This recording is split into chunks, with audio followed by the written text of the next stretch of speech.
Do you have headaches? This can be a clue that there are different bodily systems that are imbalanced. So rather than simply resorting to painkillers to numb out the pain, you might want to actually determine the potential causes. And that's what I want to help you do in this video to prevent further symptoms down the line. And hopefully, if you're experiencing more than you'd like to, the feeling of pain in your head or face, prevent less of those from occurring. My name is Dr. Sarah, and today we're going to discuss when your head hurts, headache causes, common types, when to know if they're serious, and naturopathic and functional medicine tests that you can do if you're having a hard time finding out the cause just based on history and symptoms. So first of all, the good news about headaches is that about 96% of them are not serious. And that same percentage, actually, 96%, is also the estimated amount of the population that has experienced a headache at least once in their life. I want to know who those other 4% are, right? Now, appropriately named, pain in your head or face is the most common symptom for a headache, and they're often described as pressure that's throbbing, constant, sharp, or dull. Let's look a little bit more into headaches, specifically some of the classifications, because this can help you narrow down the cause even more. Then we're going to look at some common types of headaches, some causes besides, those subcategories that we're going to talk about in the classifications, when to know when headaches are serious and they require medical attention or intervention, and then some functional and naturopathic tests, again, to consider if you cannot nail down the cause or triggers. Again, let's talk about headaches. Okay, so they're most common in people aged 25 to 40 years old, and they actually tend to decrease with age. So that's a good thing with aging, right? Now, females tend to experience headaches more than males, especially more chronic or more serious headaches, severe headaches, such as migraines or cluster headaches. And this was based on governmental data in the United States over the course of 3 months. Now, there are several ways to classify different types of headaches. They're often divided into primary or secondary types based on if there's an underlying medical condition. This would be a secondary headache, or if there's no identifiable medical cause for the headache, and that would be a primary headache. Now, the International Classification of Headache Disorders groups headaches as primary headaches with the subtypes of tension, migraine, and cluster, secondary headaches, which also include potentially life-threatening forms of headaches, such as from a traumatic brain injury or a vascular disorder, and then cranial neuropathies, such as trigeminal neuralgia. So this is where there's a problem with a nerve in the face or in the brainstem, and that can cause pain in the head or the face. Now, overall, there are over 150 types of headaches. Don't worry, we're not going to go through all of them, but you'll get a basic idea by the end of this video. Now, primary headaches are the most common. Those are grouped into tension, migraines, cluster, and new daily persistent headaches. We'll go over the top 3 most common. Knowing the location and the quality of the pain can help you determine the underlying causes in some cases. So let's look into some of those common types of primary headaches. So first we have the tension headache, which is the most common type of headache that probably most of you have experienced. They tend to come and go, and there's usually no other signs or symptoms except discomfort in the head. Now, migraine headaches are a whole other beast. This type of pain in the head is often described as pounding or throbbing.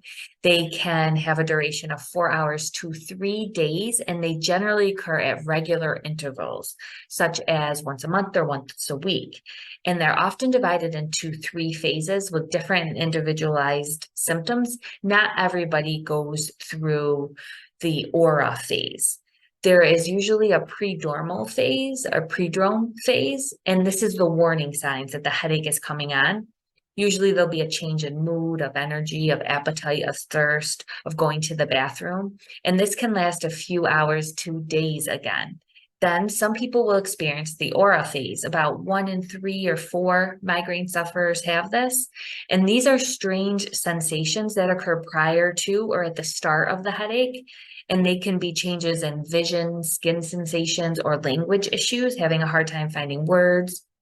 They usually persist for 5 minutes to an hour. Then there's the actual attack phase. And this is when the headache begins. And this can occur with pain, sensitivity to light, noise, smells, nausea and vomiting, loss of appetite, lightheadedness, an upset stomach or belly pain. And it's usually worse with movement. It can cause some people to just stop the day entirely and just go in a dark room and lay down. Those are not a good experience to have on a regular basis.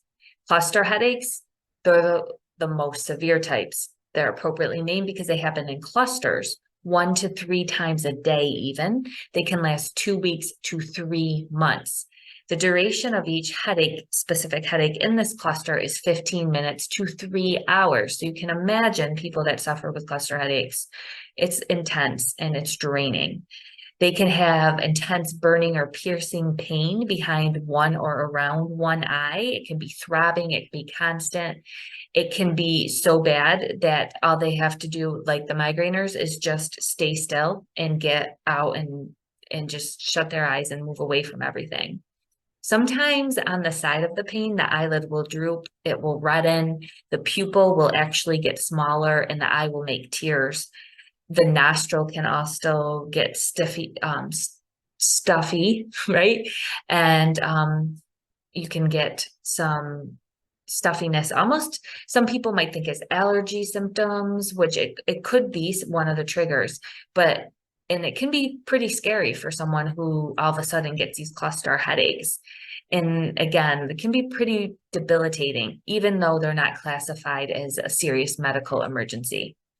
Now, secondary headaches, a little bit easier as far as knowing what the underlying condition is, because there's a specific medical reason for it. Even something as simple as like a dehydration headache. There can be sinus headaches, right? There can be medication-induced headaches. Certain medications can make you get headaches, and then post-traumatic headaches. And those are a little more serious. Now, less common types of secondary headaches include those induced by exercise. And there's a type called hemicrania continua. We won't get into that, but just so you know, that's out there. Now, there are various different causes of headaches, okay? So we have the secondary, which are, again, a little bit easier because there's an underlying medical condition. And then we just have, there's these different headaches where it's a symptom that something else is imbalanced and going on in the body. Many people, it might be a tension headache. It could be stress or a lifestyle factor. Missing meals is common, especially with a trend right now for intermittent fasting, where you don't eat for a long period of time. And people who are already under stress and might have low adrenal reserve or the ability for their adrenal glands to secrete the appropriate amount of stress hormone or cortisol, and to have that balanced out with their other hormones, where those people are straining and then having low blood sugar on top of that can be very trying on the body and the nervous system. So if you are one of those people and you get caught headaches, they tend to say, oh, you'll get used to it, but it could be an issue with blood sugar. Lifestyle, such as lack of sleep, alcohol and nicotine use can trigger headaches. Caffeine withdrawal is a big one for headaches. Many of you might have probably experienced that unfortunate event. And then either lack or too much of physical activity can be straining, because if you think about it, pain is a sign from the nervous system telling you something is off balance, okay? Certain foods and dietary triggers, this can be related to the gut-brain interaction. If you have something in the environment, whether it be a food or something that you're smelling or exposed to on the skin, any infectious agent, that can damage the gut lining. And there's a communication between the gut and the brain through this vagus nerve. There's some other forms of communication. I do have a video on the gut brain if you're interested. That'll be in my video in the YouTube section, and it'll also be in the link in the article description for this this particular video if you want to go check that out. But basically, it can lead to systemic inflammation and what they call an AKA a leaky gut or intestinal permeability. And that aggravates the nervous system, can cause a disarray in the different neurotransmitters and hormones, and you could get headache as a symptom. Muscle tension and poor posture, right? Just strain on the muscles, the inability to maybe drain some of the lymph and get rid of some of that tension and tightness that can cause headaches. Chemical exposures themselves, we talked about stress, hormonal shifts, especially if they occur around the same time for a woman's cycle, those can cause headaches. Light temperature weather, those can trigger headaches in some people. I would look to see if there's, again, an environmental aspect of that or a nervous system dysregulation there. Nutrient deficiencies, specific nutrients are linked to different headache disorders. Common things for secondary headaches are kind of similar. Again, a little bit easier to find the cause because those are linked to a specific underlying medical intervention. So if it's a medication, we can look into that. If it's a sinus issue, if it's dehydration, someone's just not drinking enough water. Often this is very common, right? People tend to be chronically dehydrated and they'll even go beyond thirst. And that's very stressful on your nervous system and brain. Your, water is what takes all of the nutrients and different chemical signals throughout the body. It transfers through the plasma, the blood gets thicker, not a good thing. And we get all these different symptoms. So drink good filtered quality water. Now, there's also some less well-known triggers that integrative doctors might look into, such as heat illness, acute motion sickness. We talked a little bit about intestinal permeability, but things such as even celiac disease, mast cell activation syndrome, which is chronic activation of these mast cells that our body uses to fight foreign invaders. They do a whole array of different things with a whole array of different chemicals that they secrete. These can be a cause of headaches, but there'll also be a lot of other symptoms along with it. But a doctor, if you're having headaches with a lot of different other symptoms, that might be something that your doctor or physician might look into. Food or environmental allergies, which we kind of already covered, and then mitochondrial dysfunction, which is the cellular kind of energy and different how your body produces these energy equivalents, also known as ATP. When the mitochondria is dysfunctional for a variety of reasons, inflammation, metabolic issues, that can cause headaches because your brain isn't getting enough energy. So these are different things that we would want to look at.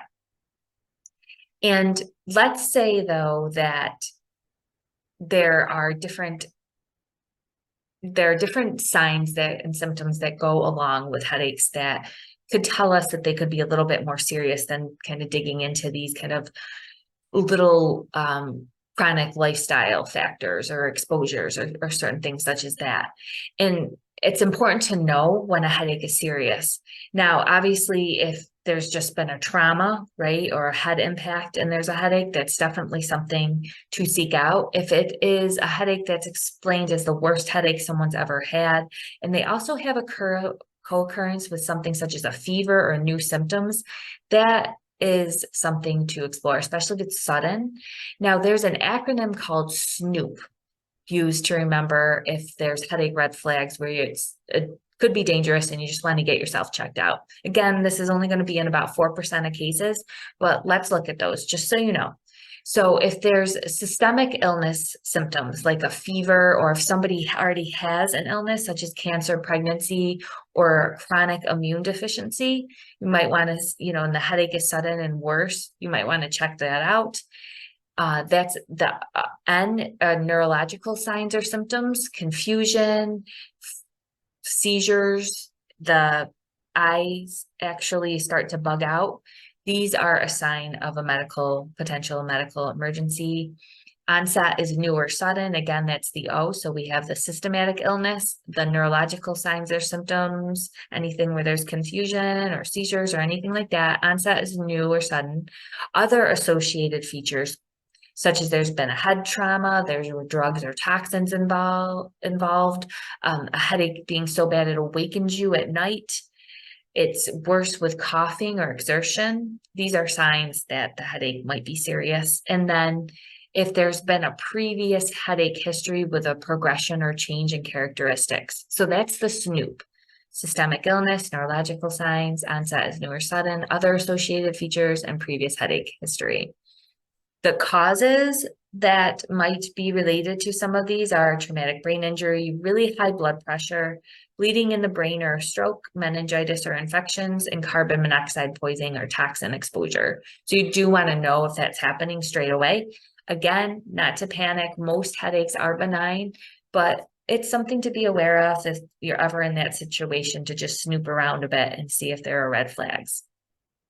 So let's say there's no red flags, which is going to be, again, the majority of the time, and serious issues are ruled out and the underlying condition is still not known, right?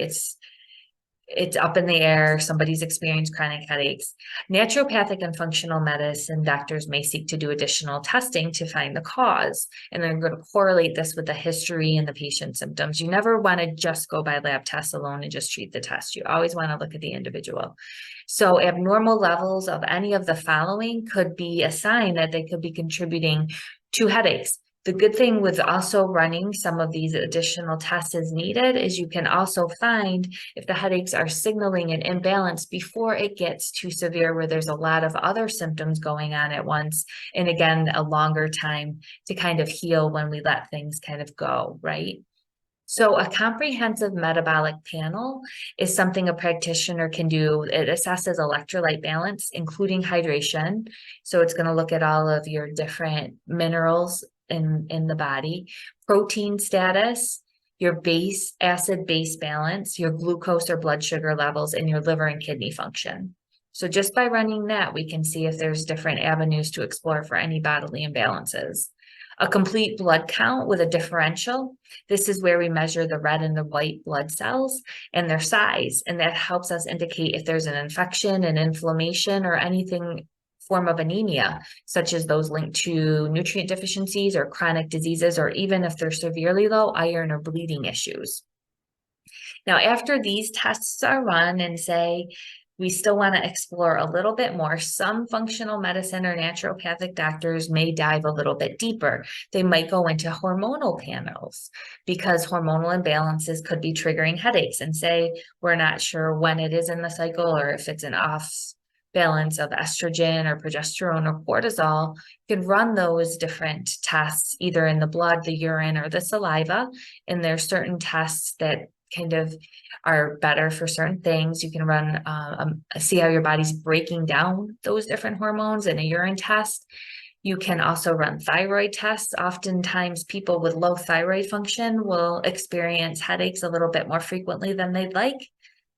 Other tests could be comprehensive stool tests. We talked about the gut-brain connection. So comprehensive stool tests can help, again, assess for pathogens, digestive function, nutrient absorption, inflammation, intestinal permeability, and immune function, including celiac markers. That's important to have because of the gut-brain link. And then there's environmental tests. Now, if there's any history of maybe being in watery buildings, right, or leaks or current mold that's visible, you can run mycotoxin testing as well as home-based testing. And again, there's references to articles or previous resources or references in the video description. So I have a whole blog on home-based testing and mold, if that's something you're interested in. There's also tests for toxins and heavy metals, which could be the cause of headaches. A naturopathic and functional doctor hopefully will be running these tests responsibly, not just running them on everybody, but basing them on needs. And if the person, again, can't get to the root cause, they're going to correlate the test with the person. They're not just going to be running 1,000 tests haphazardly, right? They want to use the health history and what the person is saying first. But they can be very helpful to have, and are forms of objective measure, especially when you don't want to just guess, right? And pop and pray for different supplements that they'll work without any valid reason for trying them other than, you found them on the internet and someone said they were good for a headache. That's not usually the best way to handle supplements. And it can off balance your biochemistry more. And then you just think supplements don't work, or maybe they don't work for you because they weren't the thing your body needed. All right, a little bit on that extra bit of soapbox. The thing is with headaches, it's important to get to the root cause. And I wanted to do this video on headaches because they're so common, right? They're often a cause of stress in and of themselves. They can be caused by stress. And if we get to the root cause of it, a lot of times, what I've seen is gut and hormonal issues or toxin exposure can help protect your brain and your body and just your vitality. Who wants to go through headaches chronically, right? So I hope you found this helpful. Again, the link to additional resources and references will be in the video description. I also am excited to announce I am still in the full promotion month of my new community membership program. So there will be information in the video description on that as well. I would love for you to come and join me. You'll get additional video content for me available exclusive to my subscribers and my members. They're also going to get little training videos here and there, more aimed towards essential oils, unless you guys request additional naturopathic or functional medicine subjects. All of that is on the table as potential. And they'll also get a free essential oils course that I created. And it's for a very small amount a month, less than a cup of coffee a week to be a community member. It supports these videos. It supports my writing and my naturopathic blog, so I continue to get that information out to you at no cost. And again, this membership is just going to have a little bit more benefits than you would normally get from my naturopathic blogs and videos, but it is no mean mandatory to access most of my content. Essential oil content will be a little bit more exclusive going forward, because that's my specialty in training, and I want to be there available for people who want more of that specialty training. A lot of people have a lot of oils, they don't know what to do with them or how to use them clinically and match them with maybe what their integrative doctor or conventional doctor is doing. So I can help. All right. Thanks again for watching. I hope you have a wonderful rest of your day or evening, and I will be back real soon. Take good care.